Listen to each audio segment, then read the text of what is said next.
ദളിത് സ്ത്രീയെ വ്യാജ മാലമോഷണ കുറ്റം ആരോപിച്ച് പേരൂർക്കട പോലീസ് സ്റ്റേഷനിൽ പിടിച്ചുവെച്ച സംഭവത്തിൽ മാല നഷ്ടമായെന്ന് പരാതി നൽകിയ ഓമന ഡാനിയലിനെതിരെ പോലീസ് കേസെടുത്തു. കഴിഞ്ഞ ദിവസം SC/ST കമ്മീഷനിൽ ഓമന ഡാനിയലിനെതിരെ കേസെടുക്കണമെന്ന് പോലീസിന് നിർദ്ദേശം നൽകിയിരുന്നു. സംഭവത്തിൽ പത്തനംതിട്ട ക്രൈംബ്രാഞ്ച് DYSPയുടെ നേതൃത്വത്തിലുള്ള അന്വേഷണം തുടരുകയാണ്.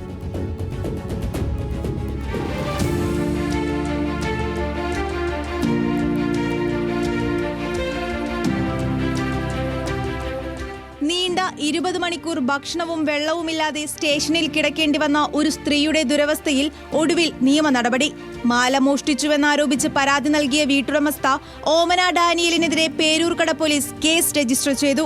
SC/ST കമ്മീഷൻ കഴിഞ്ഞ ദിവസം ഓമന ഡാനിയലിനെതിരെ കേസെടുക്കണമെന്ന് പോലീസിനോട് ആവശ്യപ്പെട്ടിരുന്നു.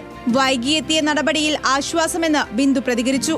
എന്നെ കള്ളക്കേസ് കുടുക്കിയ ഓമന ഡാനിയെയും മകളെയും ഇത്രയും വേഗം അറസ്റ്റ് ചെയ്ത് നിയമത്തിന് മുമ്പിൽ കൊണ്ടുവരിക. അതിനുശേഷം ഈ ഓമന ഡാനിയിൽ കൂട്ടുനിന്ന പോലീസുകാരെ അറസ്റ്റ് ചെയ്ത് നിയമത്തിന് മുമ്പിൽ കൊണ്ടുവരണം. നിലവിൽ പത്തനംതിട്ട ക്രൈംബ്രാഞ്ച് DYSPയുടെ നേതൃത്വത്തിലാണ് അന്വേഷണം പുരോഗമിക്കുന്നത്. റിപ്പോർട്ട് സമർപ്പിക്കാൻ 2 ആഴ്ച കൂടി അന്വേഷണ സംഘം സമയം തേടി.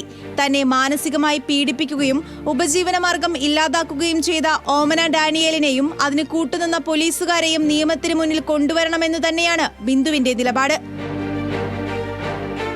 ന്യൂസ് മലയാളം, തിരുവനന്തപുരം.